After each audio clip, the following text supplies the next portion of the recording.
Good morning dear student. मैं सोनाली स्वागत करती हूँ मेरा चैनल बायोलॉजी सोनाली से। तो जैसे कि आप मेरे स्क्रीन में देख पा रहे हैं, तो डीएवी का रिक्रूटमेंट निकला है। इसके अलावा सीटेट का एग्ज़ाम भी दिसंबर में होगा। तो डीएवी और सीटेट का एग्ज़ाम लगभग दिसंबर और जनवरी में ही होगा। तो इसको हम अगर देखें तो इसीलिए मैं आपके लिए आज का क्लास लेके आई हूँ, जो कि सीबीजेड बच्चों के लिए कम्प्लीटली हेल्पफुल होगा। इसके अलावा पीसीएम बच्चे जो लोग फिजिक्स केमिस्ट्री और केमिस्ट्री और मैथमेटिक्स लेके एग्ज़ाम देंगे, उनके लिए भी केमिस्ट्री के लिए हेल्पफुल होगा। क्योंकि मैं क्लास 12 से फिजिक्स छोड़ चुकी हूँ, तो फिजिक्स में इतना मेरा स्ट्रांग नहीं है, तो मैं फिजिक्स क्लास यहाँ पे नहीं ला रही हूँ। मैं सिर्फ केमिस्ट्री लाऊंगी और बायोलॉजी लाऊंगी। तो ये कम्प्लीटली एनसीईआरटी से रिलेटेड है, एनसीईआरटी से ही है। क्योंकि हमारा जो डीएवी का एग्ज़ाम हो या फिर सीटेड है कि अदर कोई भी स्टेट का एग्ज़ाम होगा, टीजीटी जो भी होगा, वो सब कुछ आपका एनसीईआरटी से ही क्वेश्चन आएगा, कहीं और से क्वेश्चन नहीं आएगा। तो हम क्लास 7th का जो एनसीईआरटी बुक साइंस से एसिड बेस एंड सॉल्ट जो है उसके ऊपर आज हम पढ़ेंगे। तो क्लास स्टार्ट कर रहे हैं उससे पहले जो भी मेरे चैनल पे नए आए हैं, मेरे चैनल को सब्सक्राइब कीजिए और वीडियो पसंद आए तो लाइक एंड शेयर कीजिए। तो आज हम देखेंगे एसिड बेस एंड सॉल्ट, जिसमें कि सबसे पहले एसिड क्या चीज़ है। एसिड जो खट्टा लगने वाला चीज़ है उसको हम एसिड बोलते हैं। तो जो भी हमारे हमारे टेस्ट में खट्टा लगने वाला होता है उसको हम एसिड बोलते हैं। और ये एसिड जो है वर्ड वहाँ से आया है।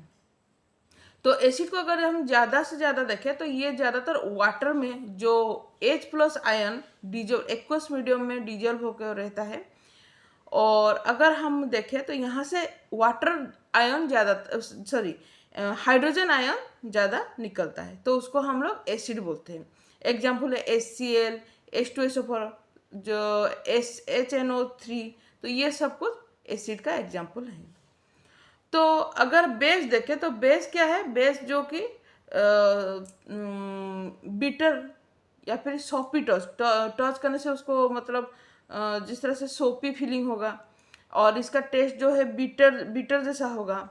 और ज़्यादातर ये एक्वस मीडियम में OH आयन रिलीज करता है, और इसके अंदर OH आयन रहता है, जो कि NaOH हो, KOH हो, तो AOH। तो हम अगर यहाँ पर अगर कंपेयर करें तो एसिड है खट्टा, बेस है बीटर, और एसिड है आपका H+ आयन कंटेंट करता है, और बेस में होता है इट कंटेन OH आयन।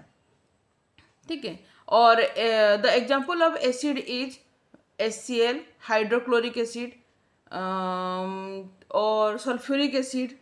ठीक है, ये सब एसिड का एग्जाम्पल है। इसी तरह से बेस का एग्जाम्पल अगर देखें तो NaOH, sodium hydroxide, KOH, potassium hydroxide, ये सब उसका एग्जाम्पल है। ठीक है। तो एसिड को अगर हम ज़्यादा जाने तो क्या है, अगर यहाँ से कुछ क्वेश्चन आ सकता है कि अगर तो विनेगर के बारे में अगर क्वेश्चन में पूछा जाए कि विनेगर व्हाट, यहाँ पर थोड़ा सा स्पेलिंग मिस्टेक है, देखिए विनेगर आर होगा ये। ठीक है, विनेगर। तो विनेगर में अगर देखें तो एसिटिक एसिड इसमें रहता है। इसी तरह से अगर अगर कहीं पर हमें आंट स्टिंग होता है तो आंट स्टिंग में क्या रहता है, फॉर्मिक एसिड। अगर हमें चींटी कहीं पर अगर काट ले तो हमें वहाँ पर बहुत जोर से दर्द होता है, जलन होता है, क्योंकि due to presence of formic acid. ठीक है। उसी तरह अगर साइट्रस फूड में देखा जाए तो साइट्रिक एसिड रहता है। कॉर्ड में देखा जाए या फिर दही में, जिसमें लैक्टिक एसिड रहता है। तो इसको आपको याद रखना है। ठीक है, इसको आपको याद रखना है, यहाँ से ज़्यादातर क्वेश्चन भी आता है। ठीक है। फिर उसके बाद अगर देखें आस्कॉर्बिक एसिड, तो जैसे कि जो आंवला होता है, साइट्रस फूड, लेमन हो, ये सब में आपका आस्कॉर्बिक एसिड रहता है, जो कि विटामिन C कंटेन करता है। तो ज़्यादातर आपको पता है कि जब कोविड का पीरियड चल रहा था उसमें से सब मतलब आप सबको पता होगा कि हम लोग ज़्यादातर अपने खाने में विटामिन C लेते थे, जो कि अगर हो तो नींबू पानी, नींबू का रस, ये सारा ज़्यादा हम लोग यूज करते थे। उसके अलावा टामाराइंड, ग्रेप्स, रॉ मैंगो, ये इसमें सब टार्टरिक एसिड रहता है, ठीक है। और स्पिनाच में देखें तो स्पिनाच में ऑक्जेलिक एसिड रहता है, ठीक है। तो ये हो गया, इसको याद रखना है हमें कौन से चीज में कौन सा एसिड रहता है, इसको याद रखना है क्योंकि यहाँ से क्वेश्चन आता है। उसके अलावा अगर बेस को देखें तो बेस बेसिकली अगर देखें तो लाइम वाटर CaHO2, ठीक है, लाइम वाटर। और अगर देखें तो जो हम लोग विंडो क्लीनर होता है, विंडो क्लीनर एमोनियम हाइड्रोक्साइड, उसमें भी बेस रहता है। सोप में देखें तो NaOH और KOH, जो कि सोडियम हाइड्रोक्साइड और पोटेशियम हाइड्रोक्साइड रहता है। उसके अलावा अगर ये बहुत बार क्वेश्चन आता है कि अगर हम लोगों को एसिडिक हो जाए, अगर हम लोगों को एसिडिक हो जाए तो उसको न्यूट्रलाइज करने के लिए हम लोग क्या लेते हैं, एंटासिड लेते हैं। तो एंटासिड का नाम क्या है, तो उसका नाम है मिल्क ऑफ मैग्नीशिया, MgOH2, ठीक है, मिल्क ऑफ मैग्नीशिया। बहुत बार क्वेश्चन में भी आता है, तो इसको भी याद रखिए। इसके अलावा अभी हम लोग इंडिकेटर के बारे में जानेंगे। तो इंडिकेटर क्या है, जिससे कि आप डिटेक्ट कर सकते हैं या तो फिर आपके खाने में एसिड है कि बेस है कि न्यूट्रल है, किस तरह से, इस तरह से जानने के लिए उसको इंडिकेटर बोला जाता है। तो इंडिकेटर 3 तरह का होता है, एक है नेचुरल, एक है सिंथेटिक और एक है ओल्फैक्टरी, जिसमें कि हम लोग स्मेल करके या फिर टेस्ट करके ये सब में जान सकते हैं। तो अगर हम लोग इसमें ज़्यादा देखें तो देखिए लिटमस, एक पेड़ से, लाइकेन पेड़ से लिटमस लिया जाता है, जो कि अगर एसिड में है तो ब्लू लिटमस रेड में कन्वर्ट हो जाएगा। और अगर बेस में है, बेस में अगर हम लोग उसको टेस्ट करेंगे तो रेड लिटमस ब्लू में टर्न हो जाता है, ठीक है। तो इसको याद रखिए। इसके अलावा अगर टर्मरिक देखें, हल्दी, तो इसका कलर बेसिकली येलो रहता है। लेकिन अगर इसको हम लोग टेस्ट करें, ठीक है, तो अगर एसिड में हम इसको डीप करेंगे तो ये इसमें कोई भी चेंजेस नहीं आएगा। इसका मतलब होगा कन्फर्मेटरी टेस्ट हो जाएगा कि इसमें कोई भी एसिड नहीं है। लेकिन वहीं पर अगर हम लोग इसको बेस में डीप करेंगे तो इसका कलर रेड हो जाता है। उसी तरह से चाइना रोज, जो कि एसिड में डार्क पिंक देता है और बेस में ग्रीन। और फिनोल्फ्थालीन, अगर आपको पता है कि आप लोग ऑलरेडी टेस्ट कर चुके हैं, फिनोल्फ्थालीन टेस्ट बहुत मतलब कॉमन टेस्ट होता है, लैबोरेटरी टेस्ट होता है, जिसमें कि फिनोल्फ्थालीन में आपका एसिड में कोई भी कलर नहीं देता, लेकिन बेस में ये पिंक कलर हो जाता है, ठीक है। इसके अलावा अगर मिथाइल ऑरेंज देखें तो ये एसिड में रेड होता है और बेस में येलो। तो ये है सारा इंडिकेटर, ठीक है, ये सारा इंडिकेटर है किसमें एसिड और किसमें बेस है, इसको इंडिकेट करते हैं, ठीक है।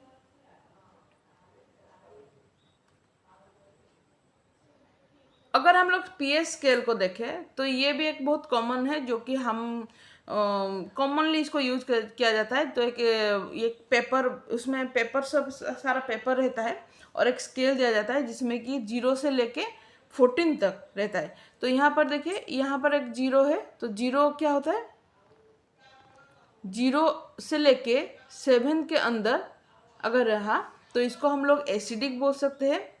लेकिन अगर 7 से ज़्यादा 14 के अंदर रहा तो इसको हम लोग बेस बोल सकते हैं। लेकिन अगर 7 में रहा तो इसको हम लोग न्यूट्रल बोलते हैं। तो इसी से पता चलता है। उसमें क्या होता है कि इस तरह से होता है, कुछ इस तरह से एक स्केल दिया जाता है जिसमें इस तरह से सब कलर रहता है, ठीक है, इस तरह से कलर रहता है, ठीक है। यहाँ से 0, 1, 2, 3 इस तरह से नंबरिंग रहता है। तो जब लोग इसका जब पेपर को हम लोग जब डीप करते हैं तो उसमें जो कलर फॉर्मेशन होता है उसको इस स्केल से देखा जाता है। सोचिए यहाँ पर पेपर मेरा यहाँ से इस कलर के साथ ये पेपर मेरा मैच हो गया, इसका मतलब ये वैल्यू है 2। तो pH वैल्यू अगर 2 है तो इसका मतलब ये एसिडिक है। जो सब्सटेंस जिसमें ये पेपर डीप किया गया था वो सब्सटेंस एसिडिक है। तो इसी तरह से पता चलता है कि pH में इसका वैल्यू क्या है, ठीक है।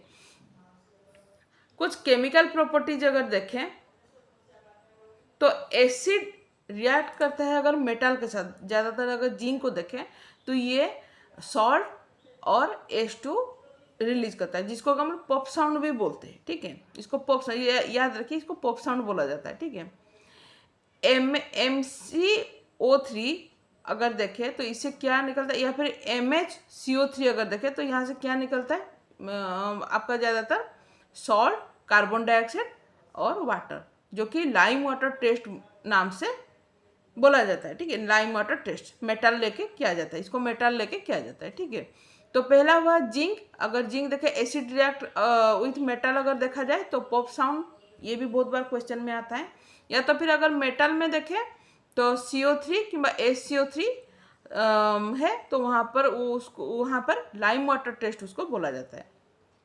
इसके अलावा अगर मेटालिक ऑक्साइड देखें, ऑक्साइड, तो वहाँ से सॉल्ट और H2O निकलता है।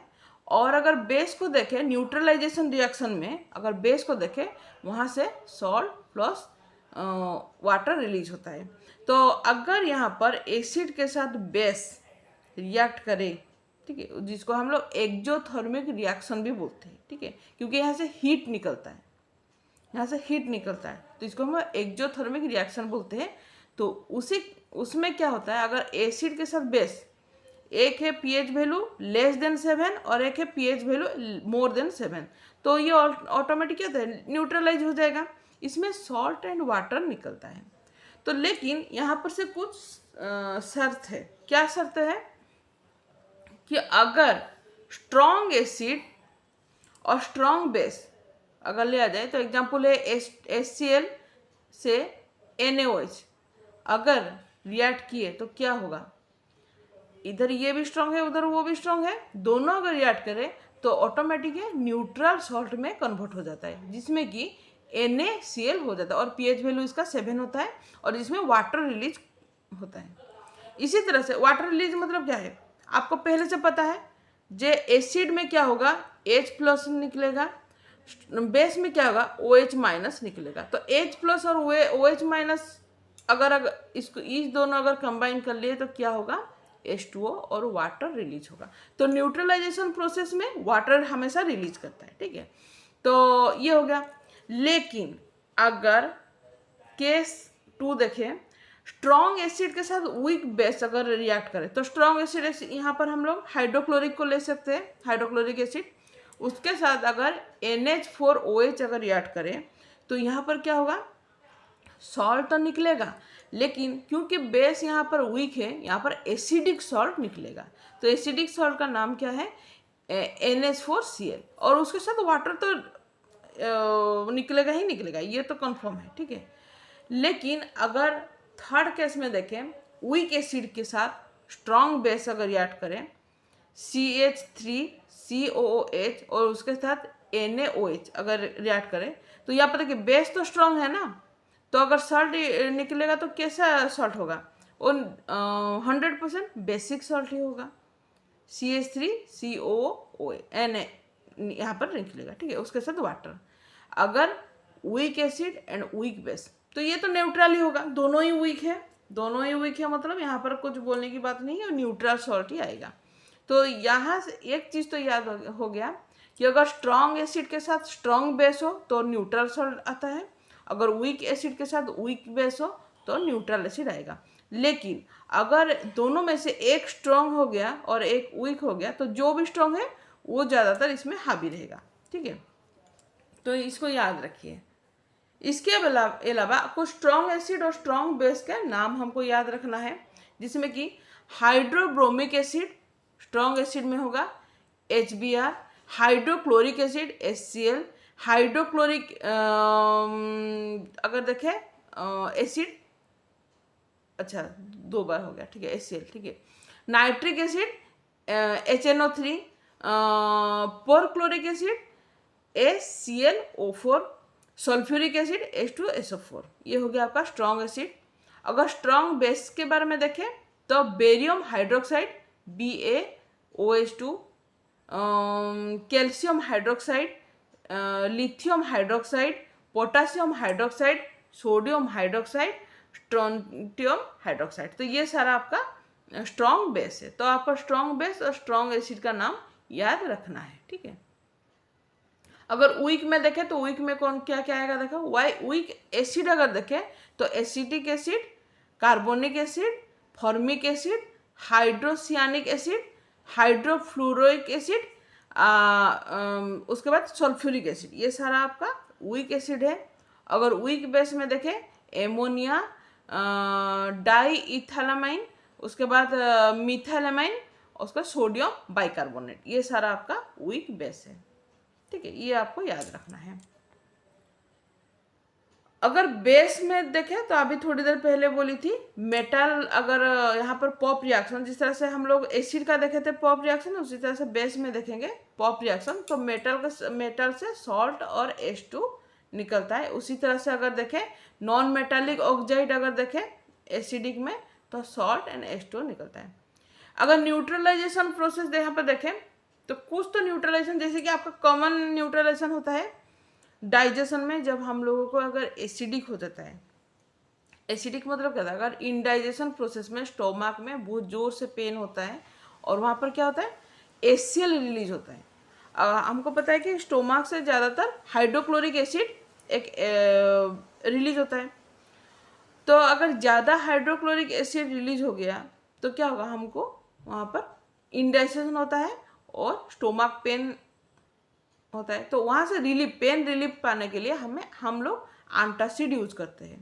तो यहाँ पर क्वेश्चन आता है कि कौन सा एंटासिड हम लोग यूज करते हैं उसको न्यूट्रलाइज करने के लिए। यहाँ पर हम लोग मिल्क ऑफ मैग्नीशिया यूज करते हैं। ठीक है, मिल्क ऑफ मैग्नीशिया यूज करते हैं।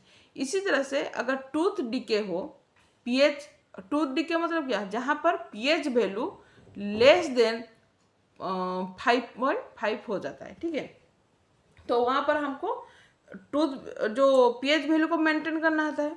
इसीलिए हम लोग यहाँ पर जो टूथपेस्ट में बेस होता है उसको हम लोग ज़्यादातर यूज करते हैं। जैसे कि हम लोग पता है ना, सॉल्ट कंटेंट टूथपेस्ट हम लोग यूज करते हैं, सॉल्ट लेते हैं टूथपेस्ट में, क्योंकि जहाँ पर ज़्यादा बेस रहता है उसको यूज किया जाता है, क्योंकि टूथ डिके से बचना होता है। तो ये भी एक न्यूट्रलाइजेशन प्रोसेस होता है। अगर कहीं पर आम स्टिंग करे, या तो फिर अगर हमें कहीं पर अगर चींटी ने काट लेता है, तो वहाँ पर ज़्यादातर पेन होता है, उसके साथ जलन होता है। तो उसी जलन से हमको, क्योंकि ऐसा क्यों होता है, ऐसा होता है इसलिए कि वो फॉर्मिक एसिड रिलीज करता है। ठीक है, मीथेन एसिड, ठीक है, रिलीज करता है। तो इससे रिलीफ पाने के लिए हम लोग डॉग प्लांट को एक्सट्रैक्ट करके वहाँ पर लगाते हैं। तो डॉग प्लांट को भी यहाँ पर हम लोग न्यूट्रलाइजेशन बोल सकते हैं, ये भी एक मीडियम होता है न्यूट्रलाइजेशन के लिए।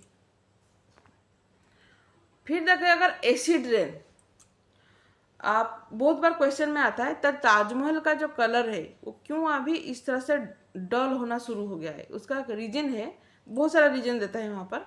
तो एसिड रेन है उसका करेक्ट आंसर। तो जब एसिड रेन से इतना पता हो रहा है कि अगर किसी फैक्ट्री से कोई एग्जॉस्ट गैस निकलता है, तो वो अगर हमारे एटमॉस्फेयर में रहता है, तो जब बारिश होता है तो बारिश के साथ ये मिलके एसिड फॉर्मेशन कर लेता है। ठीक है, जहाँ पर पीएच वैल्यू लेस देन 5.6 हो जाता है, तो वहाँ पर वो एसिड रेन, और इसी एसिड रेन की वजह से ताजमहल का जो कलर है वो क्या था, अभी वो कलर अभी डल होना शुरू हो चुका है। ठीक है, उसके अलावा अगर हमारा ह्यूमन बॉडी का देखें तो पीएच वैल्यू हमेशा 7 से लेके 7.8 तक ही रहता है। इसको, ये एनसीईआरटी का लाइन है, तो इसको याद रखिए। कोई अगर कहीं और से अगर आप लोग पढ़े तो फिर भी अगर एनसीईआरटी में दिया है 7 से 7.8 तो यही आपका करेक्ट है। कोई और कहीं और से आप नहीं ले सकते। ठीक है, पढ़ाई नहीं कर सकते, क्योंकि यही करेक्ट होता है। क्योंकि एनसीईआरटी का लाइन जो लाइन होता है, लाइन बाय लाइन, वहीं से क्वेश्चन आता है और वही करेक्ट ही होता है। अगर आप लोग कहीं और पर अगर कुछ और पढ़े हैं, अगर कुछ और आता है आपको, तो वो आपका करेक्ट नहीं होगा। ठीक है, तो अकॉर्डिंग टू एनसीईआरटी 7 से लेके 7.8 ह्यूमन का बॉडी रहता है। तो ये है आज का एसिड बेस एंड सॉल्ट के बारे में मैं आपको बोली, और नेक्स्ट क्लास में मैं और एक टॉपिक लेके आऊँगी। तब तक के लिए थैंक यू।